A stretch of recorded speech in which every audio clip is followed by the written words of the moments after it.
नमस्कार भक्तों, गरुड़ पुराण में भगवान श्री कृष्ण ने गरुड़ जी को मृत व्यक्ति की ऐसी चीज़ों के बारे में बताया है जिनका इस्तेमाल किसी भी जीवित व्यक्ति को नहीं करना चाहिए।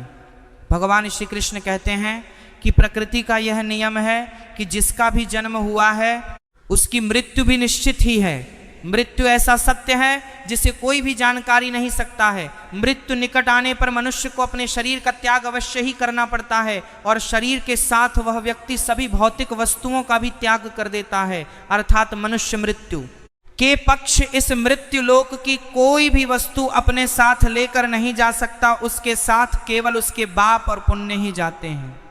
यदि किसी मनुष्य ने अपने जीवन काल में पाप से अधिक पुण्य किए हैं तो उसे मृत्यु के समय कोई कष्ट नहीं होता है और उसके प्राण सहज गति बाहर निकलते हैं।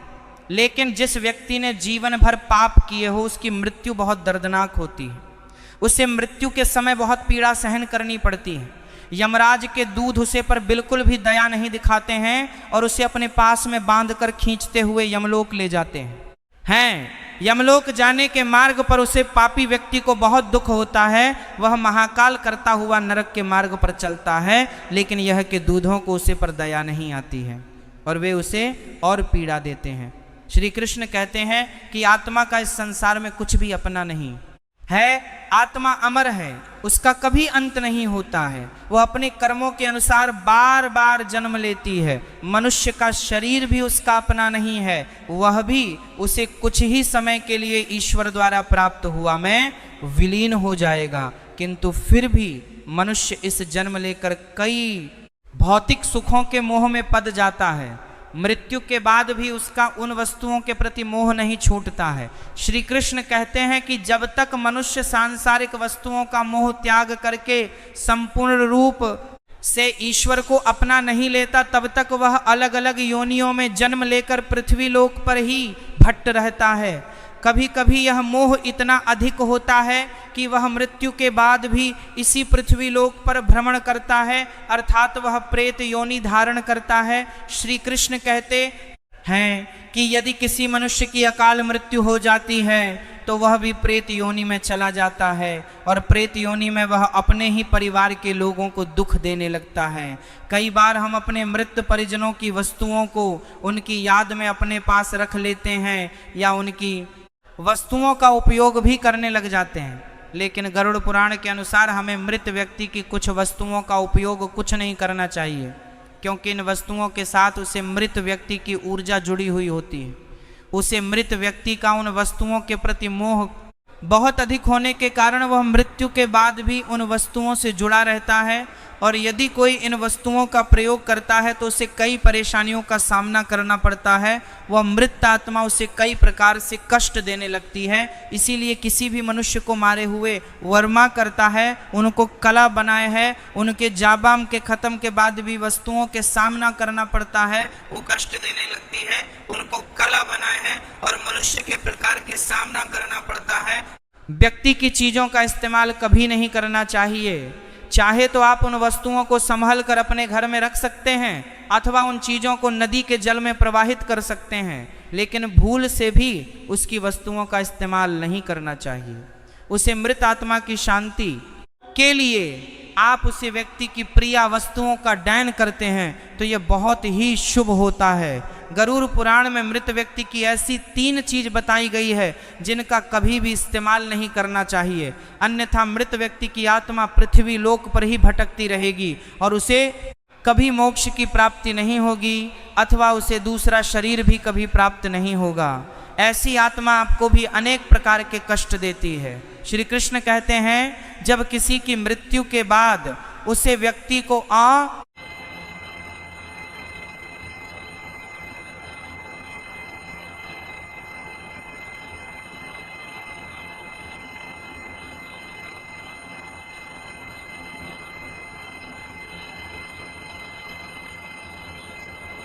व्यक्ति की तस्वीर कहाँ पर लगानी चाहिए।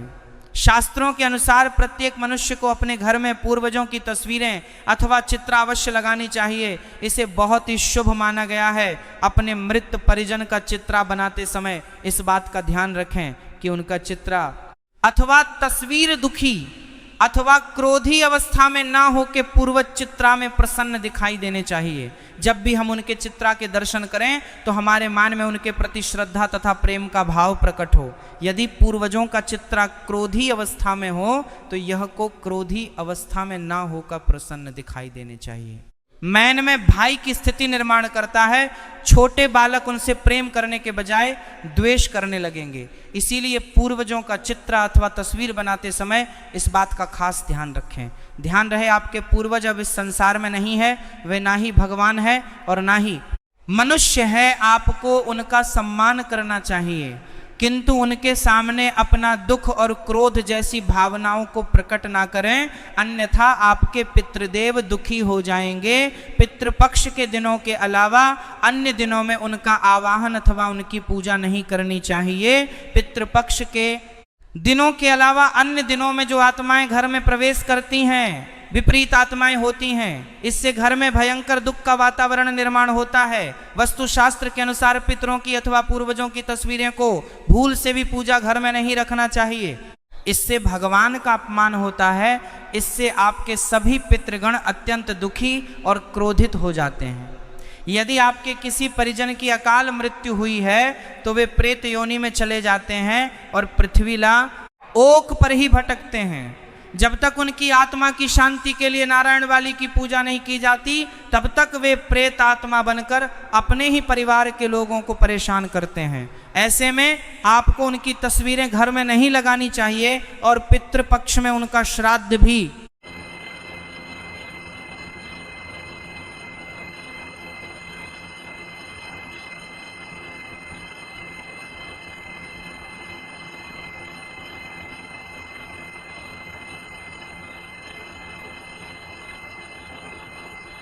से भी नहीं लगानी चाहिए। पितृपक्ष में भी पितरों के लिए किए जाने वाले सभी कार्य दक्षिण दिशा की तरफ मुख करके करने चाहिए। ध्यान रहे, मृत व्यक्ति के साथ कभी भी जीवित व्यक्ति की तस्वीरें नहीं लगानी चाहिए। साथ ही शयन कक्ष में और रसोई घर में पितरों की तस्वीरें ना लगे लिए। अब जानते हैं मृत व्यक्ति की कौन सी चीजों का उपयोग नहीं करना चाहिए। सबसे पहली चीज है मृत व्यक्ति के कपड़े। गरुड़ पुराण के अनुसार मृत व्यक्ति के कपड़ों का कभी भी इस्तेमाल नहीं करना चाहिए, उन्हें भूल कर भी पहनना नहीं चाहिए। ऐसा करने से मृत व्यक्ति की आत्मा उस व्यक्ति से जुड़ जाती है जो इनका इस्तेमाल करता है। मृत व्यक्ति की यादें उस व्यक्ति को सताने लग जाती हैं जो उनके कपड़ों का इस्तेमाल करता है, जिस कारण वह व्यक्ति मानसिक और शारीरिक रूप से कमजोर हो जाता है। उसे व्यक्ति को अपने मृत परिजन की ऊर्जा का एहसास भी होने लगता है। इसीलिए मृत व्यक्ति के कपड़े कभी भी नहीं पहनने चाहिए। मृत व्यक्ति के कपड़े हमेशा डैन कर देने चाहिए, जिससे उसकी आत्मा को शांति प्राप्त हो जाती है। दूसरी चीज है मृत व्यक्ति के गहने। गरुड़ पुराण में कहा गया है कि मृत व्यक्ति के गहने भी उसके कपड़ों की तरह ही उसकी ऊर्जा के स्रोत होते हैं। मृत व्यक्ति का अपने गहनों से लगाव कपड़ों से भी कई गुना ज्यादा होता है, क्योंकि प्रत्येक व्यक्ति गहने खुद को सुंदर प्रतीत करने के लिए पहनता है। लेकिन जब व्यक्ति की मृत्यु हो जाती है और उसके गहने कोई दूसरा व्यक्ति पहन लेता है, तब मृत व्यक्ति की आत्मा आशाएं महसूस करने लगती हैं। वह आत्मा उसे व्यक्ति को परेशान करने लगती हैं। जाती हैं आत्मा मोक्ष की राह पर ऐन जाकर इसी मृत्यु लोक में अपने ही परिजनों को ही परेशान करने लग जाती हैं। इसलिए मृत व्यक्ति के गहनों का भी इस्तेमाल नहीं करना चाहिए। व्यक्ति की मृत्यु के बाद उसके गहनों को गलाकर अन्य आभूषण करवा लेने चाहिए, अन्यथा उन्हें मंदिर में डैन कर देना चाहिए। तीसरी चीज है मृत व्यक्ति की घड़ी। कपड़ों और गहनों की तरह घड़ी भी एक मृत व्यक्ति की प्रमुख ऊर्जा स्रोत होती है। गरुड़ पुराण में घड़ी के बारे में नहीं कहा गया है, लेकिन अनेकों ज्योतिष शास्त्र यह बताते हैं कि मृत व्यक्ति की घड़ी भी उससे जुड़ाव का कार्य करती है, क्योंकि घड़ी उसे व्यक्ति से जीवन भर जुड़ी रहती है और उसके समय का निर्धारण करती है। इसलिए उसे व्यक्ति की मृत्यु के पक्ष उसके समय का भी अंत हो जाता है, जिस कारण उसे व्यक्ति की घड़ी का कभी भी इस्तेमाल नहीं करना चाहिए। ऐसी मृत व्यक्ति की घड़ी को हमेशा डैन ही करना उत्तम माना जाता है।